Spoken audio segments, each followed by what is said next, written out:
Coincés entre le tropique du Cancer au nord et l'équateur au sud, une trentaine d'îles. De Cuba à Trinidad et Tobago. Avec au centre, en arc de cercle, comme une demi-lune, les petites Antilles.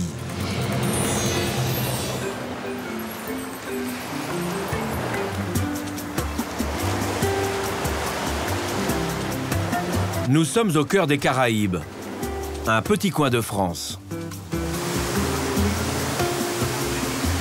Des allures de petit paradis avec ses eaux cristallines, ses plages de sable blanc ou ivoire, ses palmiers, ses cocotiers. Et partout, cette mosaïque de couleurs outre-mer. Un dégradé de bleu et de vert émeraude.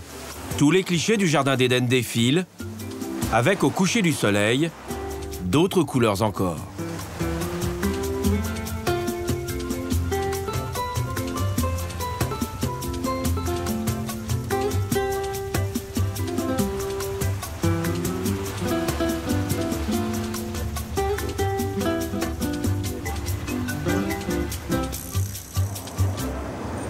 Cette magie des lieux a inspiré de nombreux artistes comme Paul Gauguin. Mais les apparences sont parfois trompeuses. Le paradis a un prix, ce sont les cyclones. Des cyclones qui pourraient se multiplier avec le réchauffement de la planète. C'est l'envers du décor. Le rêve antillais peut brutalement se transformer en cauchemar.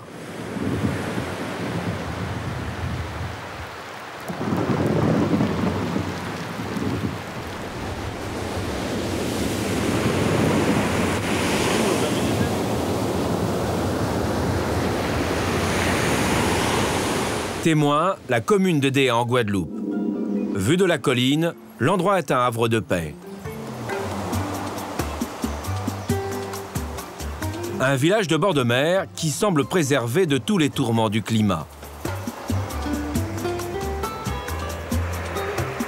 Mais en s'approchant, on découvre une image bien différente.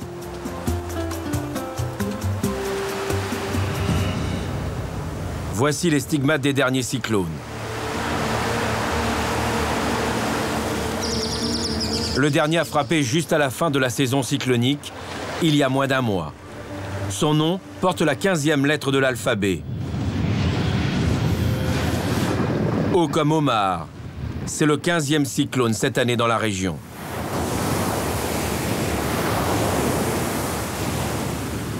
Selon des témoins, les vagues atteignent 8 ou 10 mètres.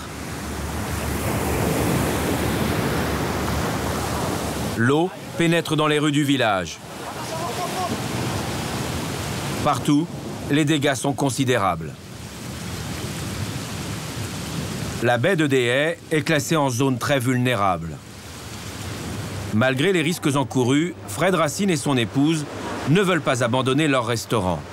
La famille le gère depuis près de 50 ans.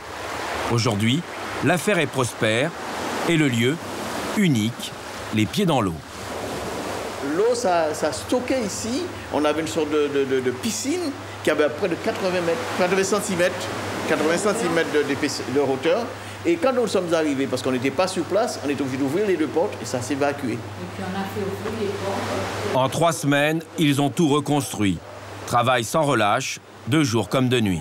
À quelqu'un qui voit maintenant, on se dit, bon ben... Rien ne s'est passé. Rien ne s'est passé chez nous au mouillage, mais oui. On a beaucoup souffert. Ah oui, c'est ça. Et que dire de leurs voisins directs? De leur maison éventrée par ce hors-bord. Cela fait déjà 1 mois qu'il est échoué ici. Vous avez constaté comment la mer nous a bousillé un peu partout. Même il y a maintenant un bateau qui est entré. Vous voyez? Alors de sorte que dès qu'il y a la mer est mauvaise, ben absolument, ça rentre chez nous. Ça rentre chez nous. Et vous savez que ça peut arriver de nouveau? Absolument, Ah oui, absolument, on s'y attend mais déjà. de plus en plus, ça... Mais vous n'avez pas peur? Oh, vous savez, on est dans la mer, les clients aiment la mer.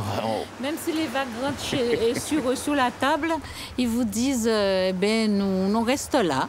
On est là, ils prennent les vagues en plein visage, mais ils sont là. Vous avez entendu parler du réchauffement climatique? Oui, absolument, on a entendu. La montée des eaux? Oui, c'est ça, absolument. Les ouragans qui vont être de plus en plus violents? Oui, c'est ça, plus fréquent, quoi, c'est ça. On est au courant, on entend Comme les voulez-vous, informations. on s'accroche, on ne peut pas faire autrement, vous savez. C'est le métier, ça, ses avantages, ça, ses inconvénients, on s'accroche, que voulez-vous. On n'a pas le choix, les gens aiment la mer. Pour avoir des clients, il faut être dans la mer. Leur sourire est une forme de fatalité. Comme les époux Racine, tous les commerçants attendent désormais l'arrivée des touristes. Dans 2 semaines, c'est le lancement de la nouvelle saison. Mais dans 8 mois, les Racines vont de nouveau scruter le ciel avec inquiétude. Leur restaurant panoramique sera alors sous la menace d'une autre saison cyclonique. Là encore, ils peuvent tout perdre en quelques heures. C'est le prix à payer pour vivre ici. Ces commerçants ne sont pas les seuls à subir cette situation. Pas une île des Caraïbes, un îlet ou un îlot qui n'échappent au cyclone. Conséquence, ces zones risquent d'être plus vulnérables.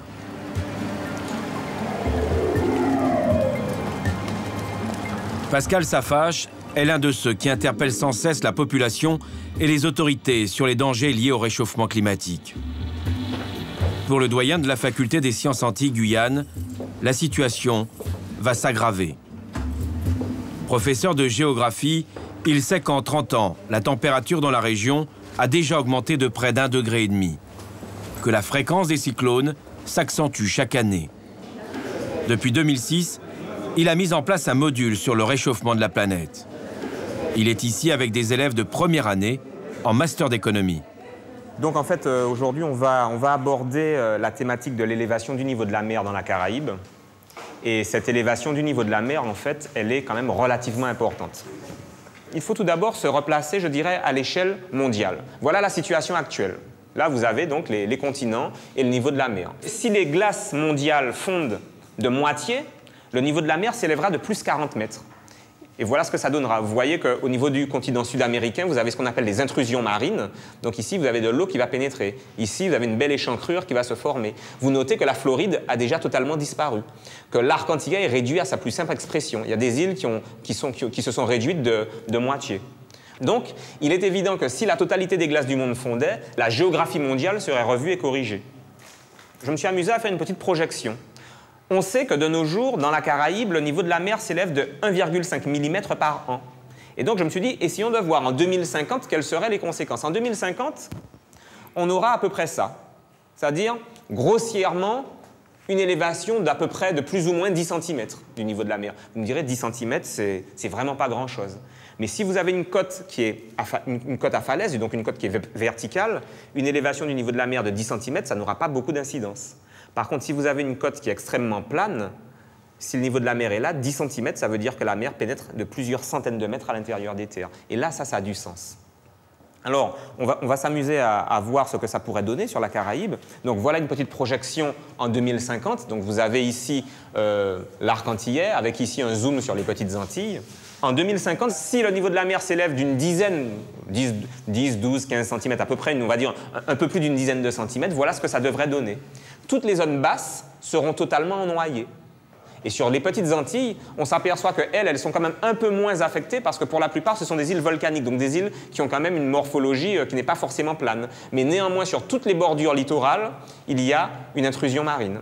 Donc, cette espèce d'arc... Pascal Safache va leur montrer d'autres simulations plus dramatiques. Est fondamentalement, je dirais, ceinturée. Alors maintenant, on va s'amuser à faire un zoom sur la Martinique. On peut voir sur Fort-de-France ce que ça donne. Voilà le centre historique de Fort-de-France. Vous avez ici le Fort Saint-Louis. Vous avez ici le canal Levassor. Vous avez ici la région de Dillon. Si le niveau de la mer s'élève d'une vingtaine de centimètres à peu près, voilà ce que ça donnera. Ça donnera ça. Voilà. Ça veut dire que tout le centre historique de Fort-de-France sera totalement noyé. Alors ça, c'est le résultat de 2 facteurs. Premièrement, une élévation du niveau de la mer d'une vingtaine de centimètres et le passage en même temps d'un ouragan.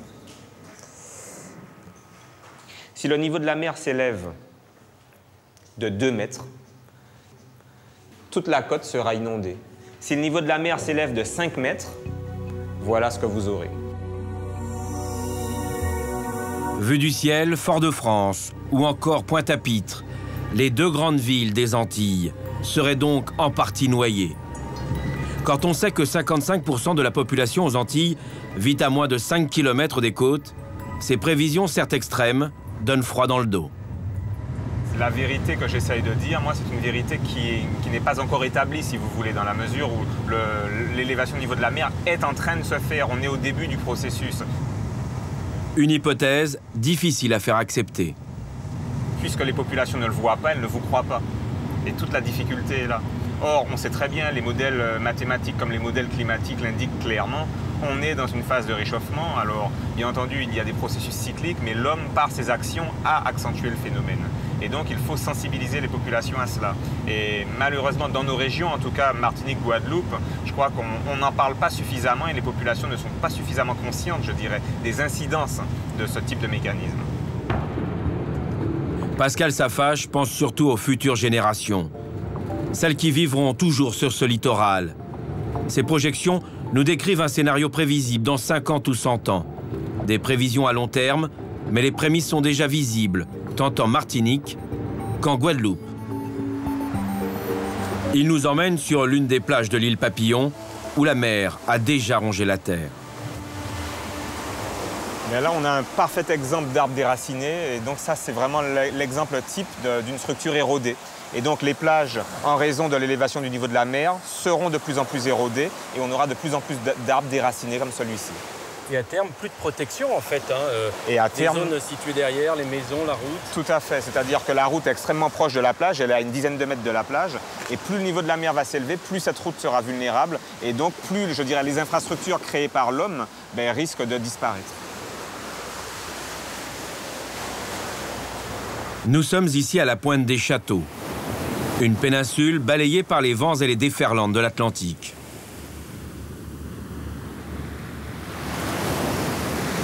À certains endroits, la bande de terre n'est pas plus large qu'une route départementale. En fait, ce qui est très intéressant, c'est qu'on a en fait une arrière-plage et on s'aperçoit en fait qu'entre l'arrière-plage et la plage, il n'y a qu'une dizaine de mètres. Et donc, en cas d'élévation du niveau de la mer, il est évident que cette zone sera totalement submergée. C'est-à-dire que la route sera coupée. La route sera totalement coupée.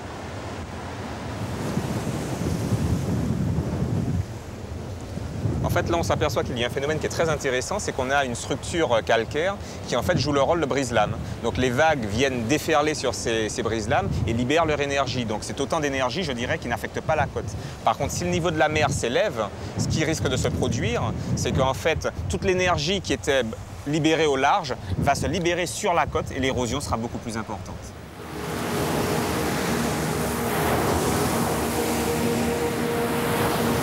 Des routes menacées, des arbres déracinés et des plages qui perdent inexorablement du terrain.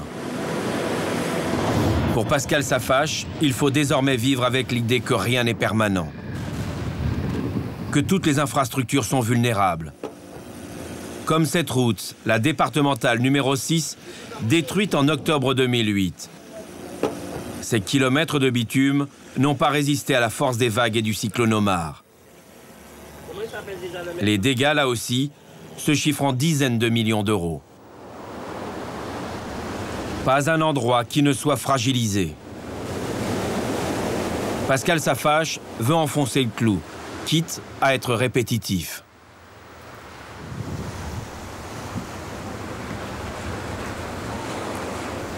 En fait, je vous emmène là parce qu'on a une structure calcaire qui est quand même relativement massive.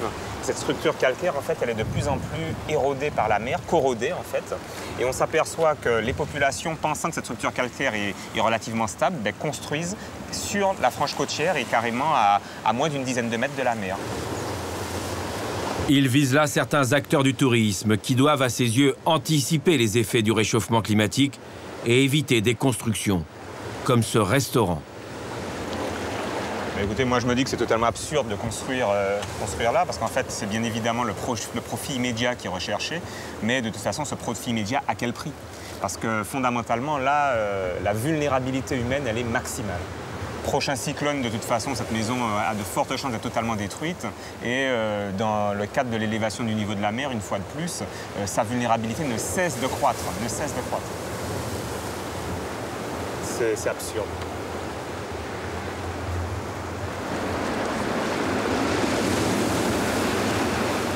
Mais là, en fait, on a véritablement, je dirais, l'archétype même de la vasque, en fait. C'est-à-dire que l'eau de mer s'est infiltrée, l'eau de mer a corrodé l'ensemble de la structure, et on voit bien que le contact entre l'eau de mer et la roche, ça a entraîné l'effondrement total de la structure. Donc cette structure qui paraît massive, en réalité, elle est extrêmement fragile, d'où la nécessité de ne pas construire sur ces structures. Et comme on peut le voir juste en face, sous l'effet des embruns, sous l'effet de l'eau de mer, cette falaise s'éboule par pans entiers et la côte recule. Et plus la côte recule, plus la vulnérabilité des populations qui se trouvent à proximité est grande. C'est vrai ici, mais c'est aussi vrai pour toutes les îles des Caraïbes. C'est vrai pour toutes les îles calcaires, en fait, et pas seulement des Caraïbes. C'est vrai pour toutes les îles calcaires. Le sel a le même impact sur le calcaire ici, je dirais, en Méditerranée ou ailleurs. Pascal Safache n'est pas le seul à interpeller les Antillais sur ces dangers. Il a réussi à convaincre d'autres scientifiques locaux. L'un d'entre eux se trouve en Martinique. C'est à moins d'1 heure d'avion de la Guadeloupe. C'est aussi une île volcanique, avec une terre contrastée. Montagne, plaine et un littoral où se concentre la majorité de la population. Jean-Valéry Marc collabore régulièrement avec Pascal Safache. Enquête sur les effets des changements climatiques aux Antilles. Le scientifique parcourt et observe à la loupe son île. Après chaque cyclone, il la voit aussi se dégrader à petit feu. Voilà un exemple très simple d'érosion. Ici, on a le haut de plage et ici le bas de plage, un dénivelé d'1 mètre qui montre bien comment la plage a été érodée au fil du temps. Et la différence finalement de structure du sable entre le bas de plage et ce haut de plage. Le dénivelé est très net. Et derrière, il y a des habitations, donc elles sont en danger. À chaque fois, elles sont en danger. À chaque houle cyclonique, à chaque mauvais temps, à chaque gros mauvais temps où le niveau de la mer augmente, eh bien, ces habitations sont confrontées à ces houles. Et à terme, on peut imaginer qu'on pourrait revenir dans une vingtaine, une trentaine d'années. Et qui sait si ces maisons seront là, au regard des événements cataclysmiques qui pourraient survenir.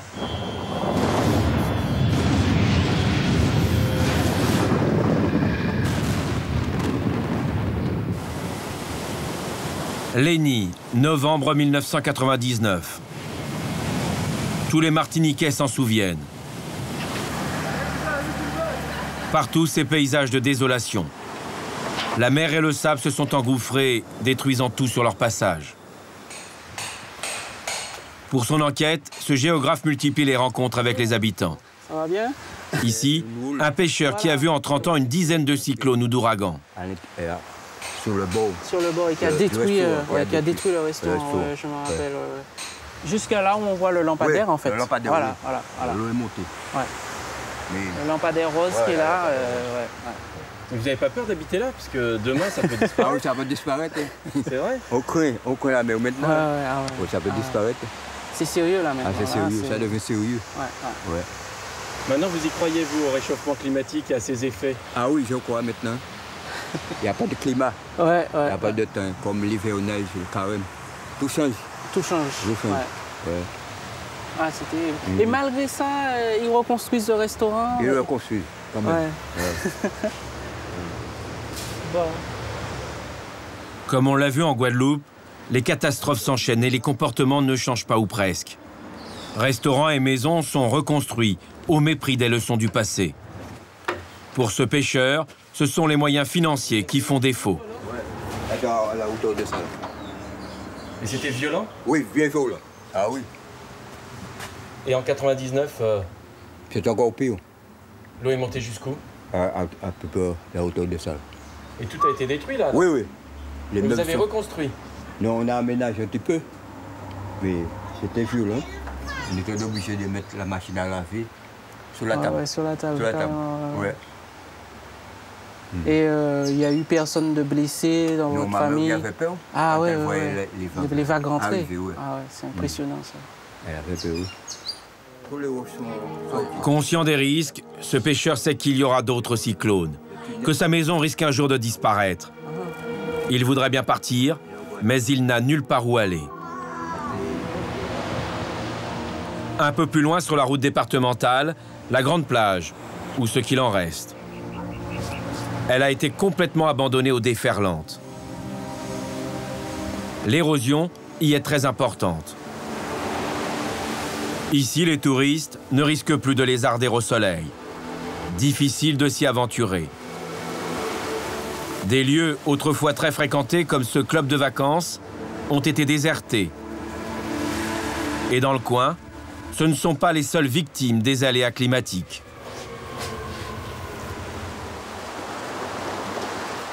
Mais voilà, là on retrouve un petit peu ce que l'on a, sur tout le littoral caraïbe, c'est que cette maison, ce restaurant en l'occurrence, peut être encore endommagé fortement lors du prochain passage cyclonique. Et ça, c'est une réalité de toute façon. On peut observer encore les dégâts des précédentes houles. Et toutes ces pierres qui ont été mises en place servent à rien? Eh bien, l'enrochement en tout cas n'a pas été fait comme il aurait dû être. Et donc, finalement, prochain cyclone, cette maison peut être détruite. Voilà. Et ces roches-là qui avaient été mises en place pour finalement protéger le restaurant peuvent se retourner contre finalement ce restaurant puisqu'elles viennent devenir de véritables projectiles pour le mur.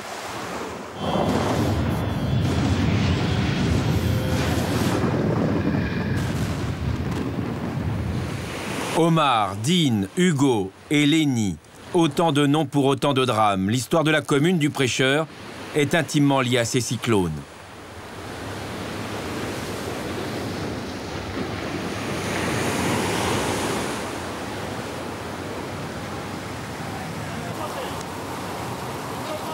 Tous les habitants du village se souviennent de ce drame.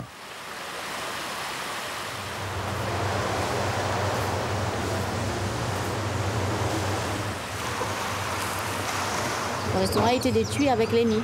Entièrement? Entièrement. Il n'y avait plus rien? Entièrement, il n'y avait plus rien. C'était la dalle, c'est tout. Avec Dean, on a recommencé l'année dernière.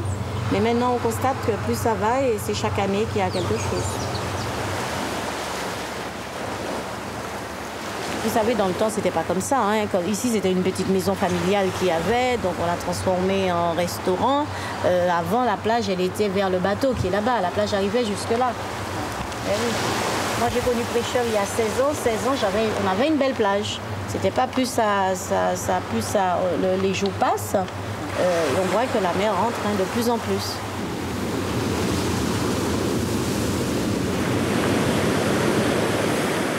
Nous reprenons la route départementale numéro 4. C'est l'unique route qui mène de Fort-de-France aux communes du Carbet, de Saint-Pierre et du Prêcheur. En cas d'inondation, ces villes sont coupées du monde. Des travaux ont lieu en permanence.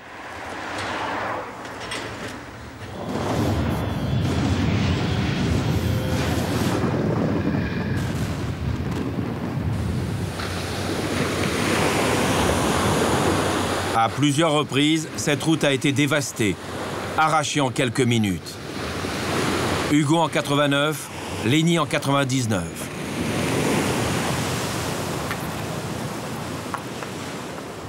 Mais vous voyez, ici, nous sommes juste sur l'ancienne route,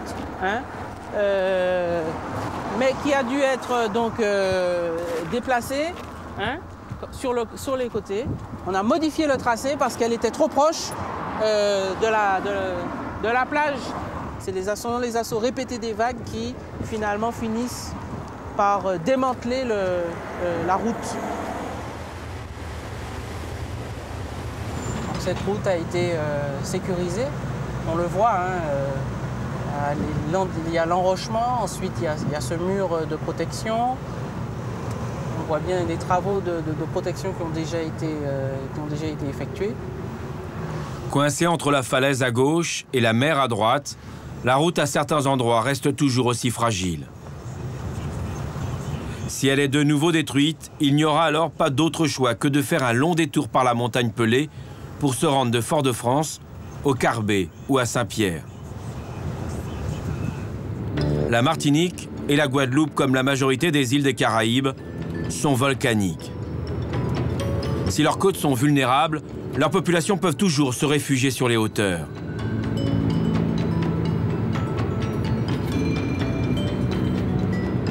Mais qu'en est-il des îles plates comme Marie-Galante? Vue d'hélicoptère, elle ressemble à une galette. Nous sommes loin du relief si tourmenté de ses sœurs voisines. Excepté un pic à 204 mètres, Marie-Galante est formée d'un plateau calcaire, uniforme et poli. Il se situe en moyenne à 3 mètres au-dessus du niveau de la mer. Cette île du bout du monde, avec son poilu et ses monuments aux morts, a été découverte en 1493 par Christophe Colomb. Il la baptise du nom de l'un de ses vaisseaux, la Maria Galanda. À l'époque, l'explorateur espagnol découvre une île différente. Pas de sable blanc, pas de cocotiers, juste une forêt luxuriante. Avec la mangrove, ce sont des remparts naturels contre l'assaut répété des vagues. Mais au fil des siècles, l'homme a également arraché les arbres du littoral. Aujourd'hui, sans protection, cyclone après cyclone, la houle dévaste le bord de mer. Marie-Galante, c'est 14 000 habitants qui vivent en majorité dans 3 communes, toutes situées sur le bord de mer. Michel Grand-Guillotte habite sur cette île depuis plus de 40 ans. Conscient de la lente dégradation des côtes, il a créé une association écologique pour protéger, entre autres, les plages, ces lieux de ponte de tortues marines. Des tortues imbriquées qui sont menacées par l'érosion côtière, qui est ici plus forte qu'ailleurs. Voilà, dans les années 50, un petit chemin de fer à voie étroite circulait ici. Ça montre bien que la mer grignote chaque jour un peu plus. Absolument, absolument. La côte a beaucoup reculé dans cette région, puisque ce train fonctionnait dans les années 50.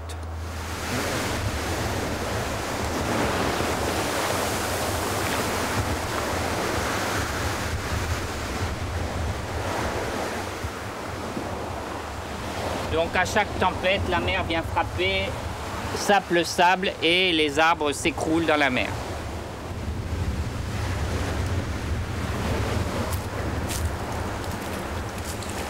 Alors cette côte basse est difficilement défendable, était protégée par des batteries avec des canons dans les luttes franco-anglaises.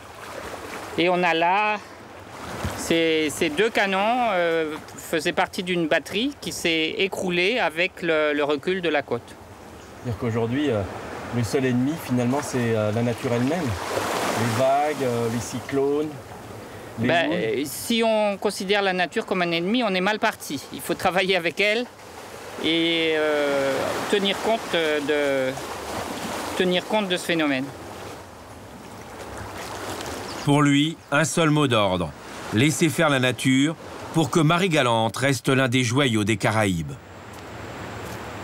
À 2 pas de la mer, une biodiversité extraordinaire, une futée sur sable, rarissime, plus de 50 espèces différentes. C'est vraiment un joyau pour Marie-Galante. Cette forêt vit sur la nappe phréatique d'eau douce qui se trouve en dessous et qui filtre dans le sable. Elle est protégée, cette zone? Alors cette zone est protégée par un arrêté de protection de biotope, oui. Depuis longtemps? Depuis une quinzaine d'années, avec les marais qui sont en arrière. Avec son association, Michel Grand-Guillotte tente aujourd'hui de responsabiliser tous les habitants de Marie-Galante. Préserver la forêt et la mangrove, c'est protéger un patrimoine unique. Et il insiste, la nature est le meilleur allié de l'homme.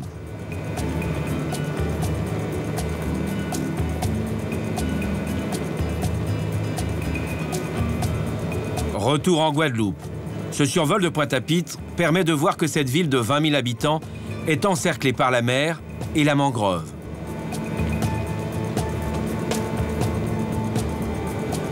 Des zones de mangrove qui ne couvrent plus que 8 000 hectares. Elles ont été réduites de près d'un tiers pour construire la capitale de l'île Papillon. La mangrove, les experts comme Pascal Safache ne cessent de le répéter, est l'un des meilleurs remparts contre la montée des eaux et les ouragans. Alors là, on est totalement entouré de mangroves. Le bras de mer qu'on voit ici s'appelle la rivière Salée. En fait, c'est le bras de mer qui sépare la grande terre de la basse terre de Guadeloupe. Et on s'aperçoit en fait que ces palétuviers ont un réseau racinaire extrêmement dense.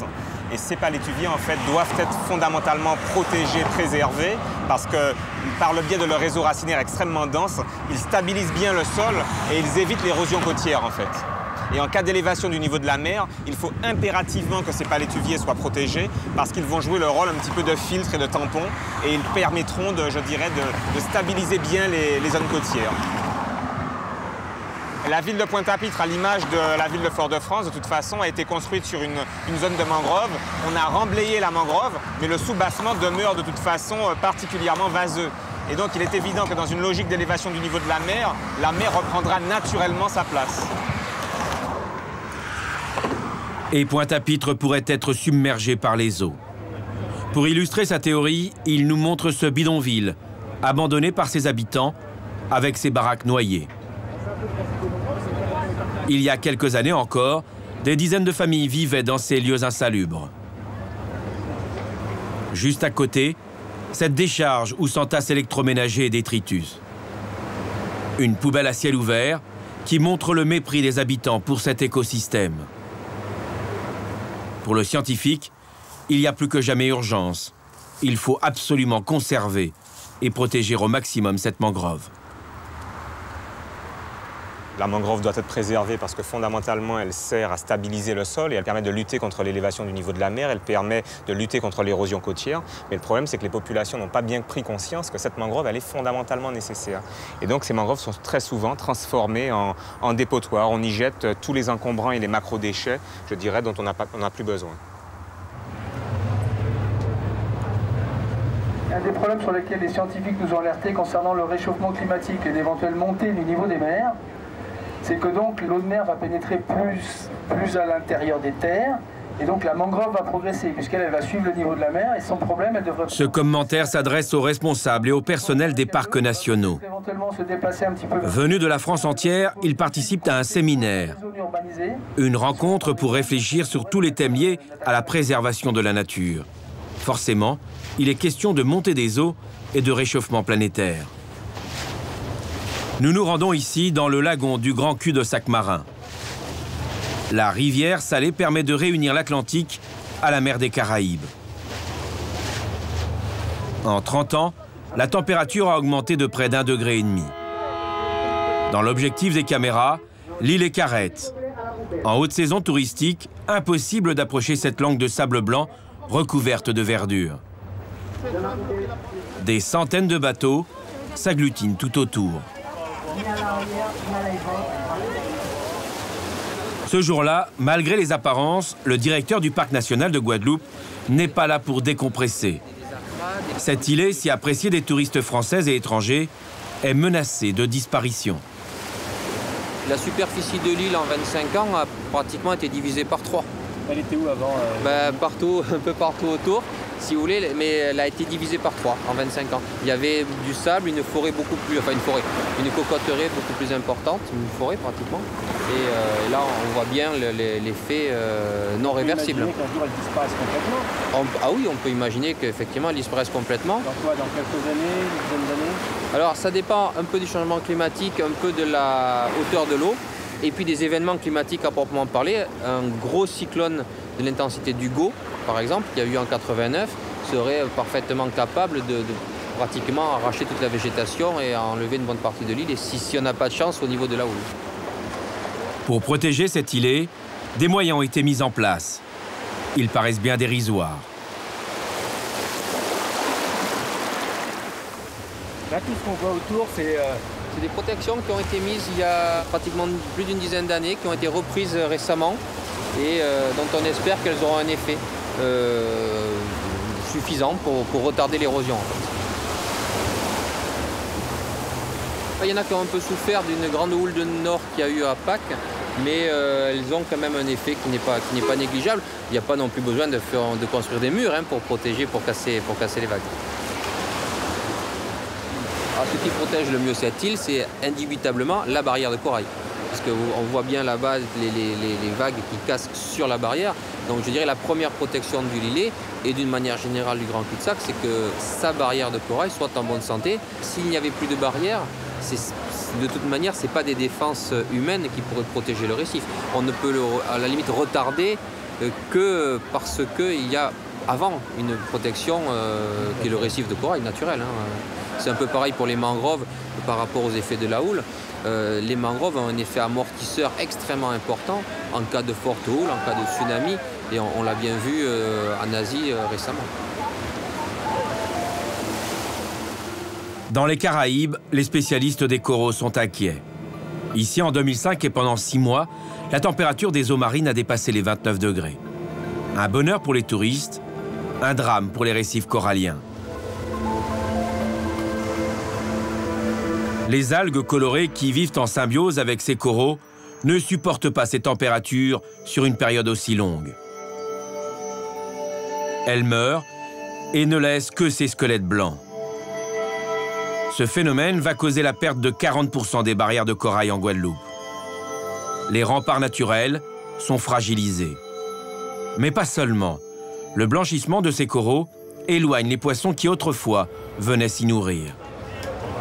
Sur les étals des poissonniers, le choix est chaque année plus limité. Nous sommes au marché de Pointe-à-Pitre, le cœur de la vie locale, en créole, le potomitan. Sur les étals, les fruits et légumes sont aujourd'hui multiples et variés. Mais qu'en sera-t-il demain avec les effets des changements climatiques? Commençons par un fruit qui fait la réputation des Antilles, la banane.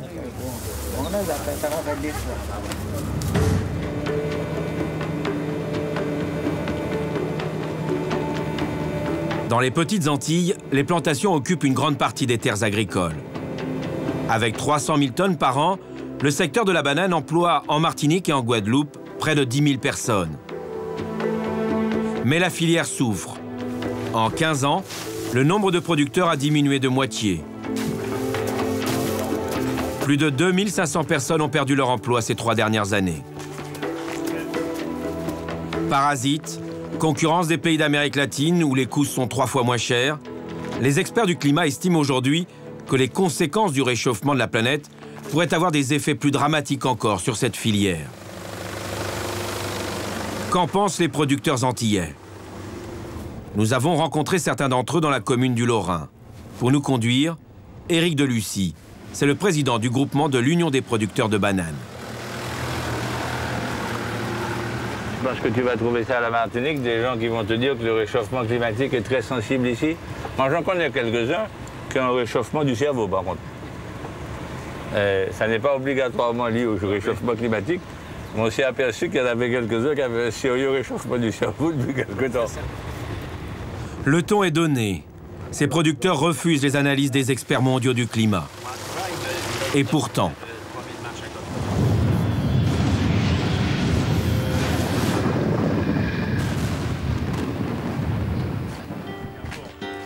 Novembre 2007, le cyclone Dean ravage les plantations de bananiers.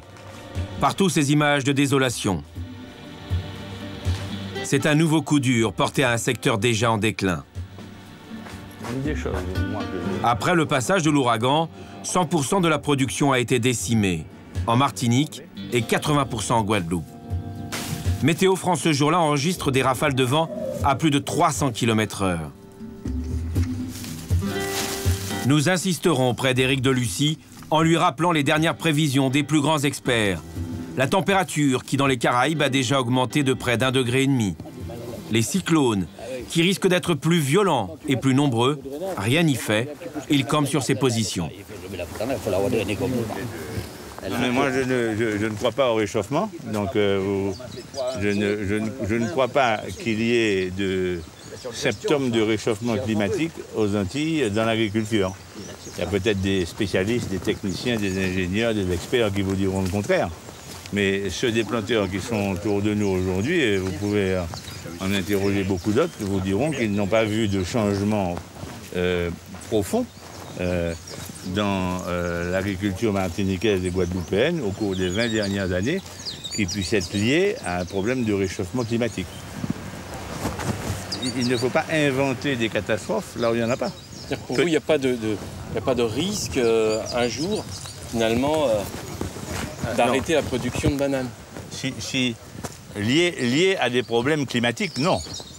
Lié à des problèmes de concurrence internationale, oui. Mais on est dans un autre débat. Y a-t-il eu et y aura-t-il des changements liés au réchauffement climatique? Pour Pascal Safache, les producteurs de bananes refusent tout simplement d'entendre la voix des scientifiques. Certes, en quelques semaines, leurs plantations ont été remises sur pied. Mais pour lui, c'est juste un sursis. Il y aura d'autres cyclones comme Dean. Pour détruire de telles plantations, nul besoin de vent violent. Des rafales de 60 à 70 km/h suffisent. Les bananiers, en fait, appartiennent à la famille des herbes, c'est ça? Oui, les bananiers, en fait, ce sont des herbes géantes, donc, dont le tronc est, je dirais, est plein de cellulose, mais il est aussi gorgé d'eau. Et ce tronc est particulièrement fragile. Alors, regardez, il suffit d'appuyer légèrement dessus pour que la structure bouge. Alors, imaginez un vent qui arrive, enfin, des rafales qui se déplacent à peu près à 70 km/h. Fondamentalement, l'ensemble de la structure va être soit plié ou l'ensemble de la structure va être déraciné. Alors pourquoi les producteurs de bananes n'entendent pas ce discours? Il y aura plus de cyclones, donc forcément ça va fragiliser encore plus leur production, leur secteur. Mais je pense qu'ils n'entendent pas ce discours dans la mesure où leurs intérêts économiques sont en jeu. Il faut bien comprendre que produire de la banane c'est rentable. C'est rentable à un double niveau, premièrement parce qu'on vend le fruit, mais c'est aussi rentable parce qu'on obtient quand même des subventions relativement intéressantes. Subventions européennes. Subventions européennes, tout à fait. Donc dire ou prêcher le fait qu'il faille changer de système ou tout au moins trouver des solutions alternatives à la banane, certains sont assez, je dirais, rétifs à ce type de propos. Mais la réalité est là. Il faudra de toute façon, à terme, trouver des productions de substitution parce que ces bananiers risquent d'être de plus en plus fragiles face à je dirais, à l'élévation de la température moyenne, donc des basses couches de l'atmosphère. Si je veux compter par niveau parcelle, vous avez un exemple de pollueur de l'atmosphère, le pauvre Bosquet-là. Il faudrait lui interdire de chier et même de péter parce qu'il abîme le système.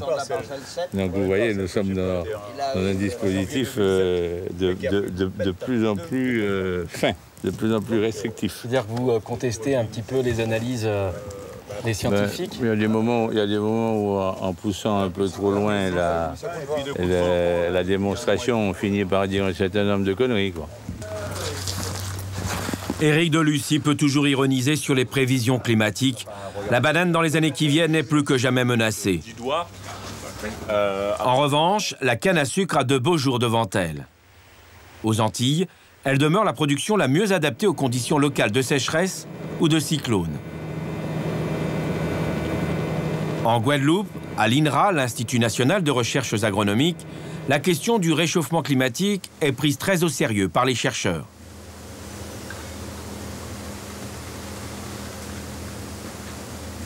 Quelle est la surface ici pour l'INRA? Une cinquantaine d'hectares. Et vous étudiez toutes les cultures locales?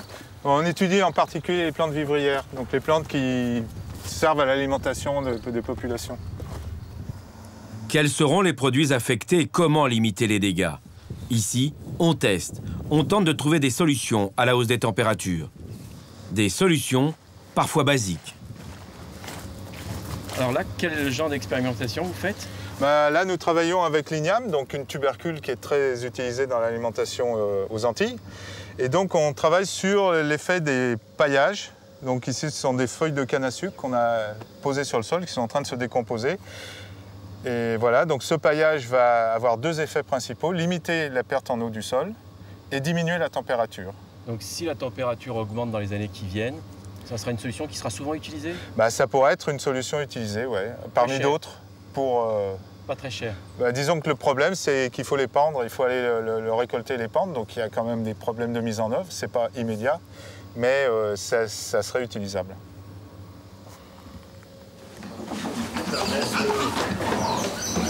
Plus loin, pour mieux anticiper les effets de la hausse des températures ici ou en métropole, on travaille également sur les élevages de porcs ou de chèvres.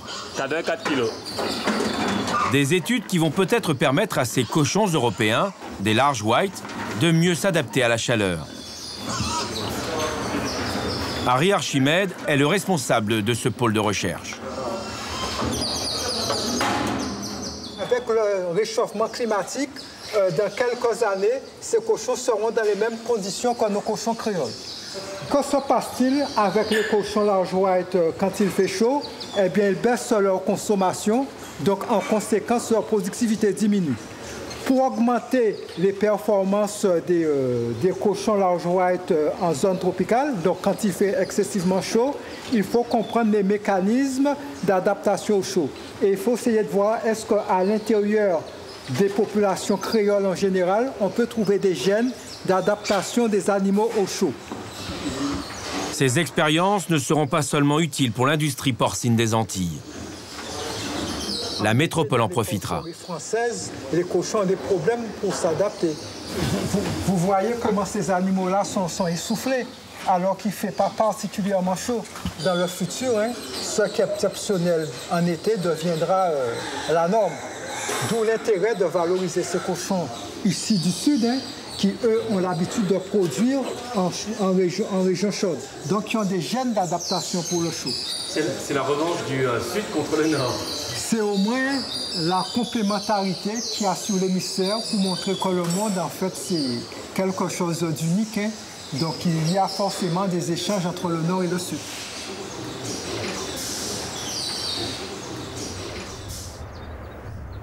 Il y a peut-être d'autres secteurs plus surprenants où les Antilles pourraient venir en aide à l'Europe. Nous avons rendez-vous avec Ignace, un technicien de l'Institut Pasteur. Il installe ici une double moustiquaire.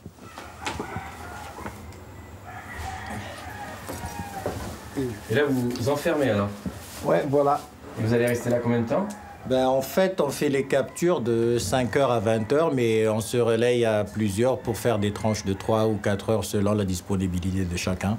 Et toutes les heures, on ramasse ce qui se sont fait piéger entre les deux moustiquaires. Avec son aspirateur, Ignace chasse les moustiques. Et vous n'avez pas peur de vous faire piquer? Normalement, quand on bouge comme ça, ils n'arrivent pas à se poser. Et puis, c'est un métier dangereux et fastidieux, hein?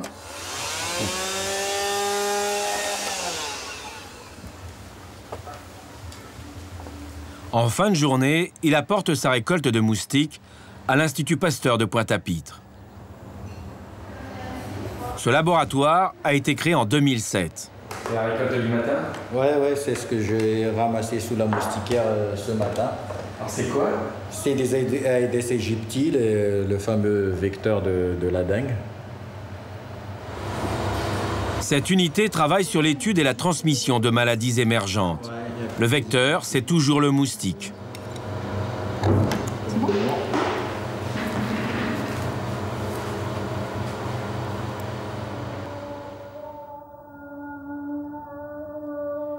Il est ici filmé au microscope électronique.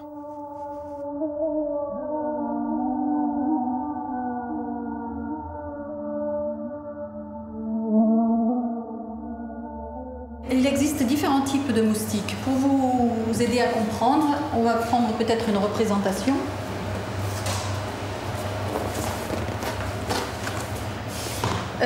Donc il existe différents genres de moustiques. Ici, nous avons représenté les 3 principaux genres. Il existe des anophèles qui sont capables de transmettre le paludisme. Il existe des moustiques du genre Aedes capables de transmettre des virus tels que la dengue, la fièvre jaune, le virus du chikungunya. Et il existe le genre Culex capable de transmettre les virus West Nile et d'autres virus.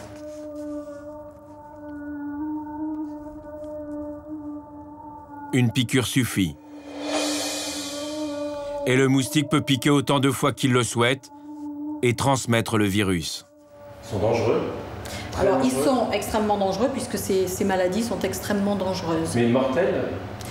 Effectivement. Alors, le paludisme, on sait très bien que c'est une maladie mortelle et que c'est une des principales principale cause de mortalité dans la zone tropicale. Mais aussi les virus qui sont transmis par les Aedes transmettent ces maladies qui sont classées parmi les fièvres hémorragiques. Avec le réchauffement du climat dans le monde, les moustiques peuvent désormais frapper n'importe où. Maladies jusque-là cantonnées aux zones tropicales, les États-Unis et l'Europe connaissent ces dernières années des épidémies de dengue, de paludisme et même de chikungunya. L'Espagne, l'Italie et le sud de la France ont été touchés durant l'été 2008.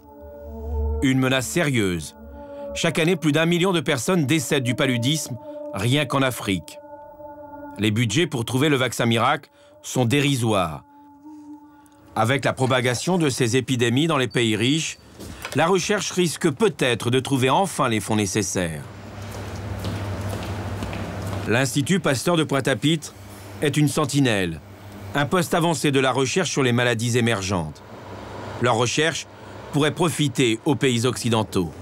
Un mal pour un bien. Et surtout, une attention bienveillante que les pays industriels n'ont pas toujours eue à l'égard des Caraïbes.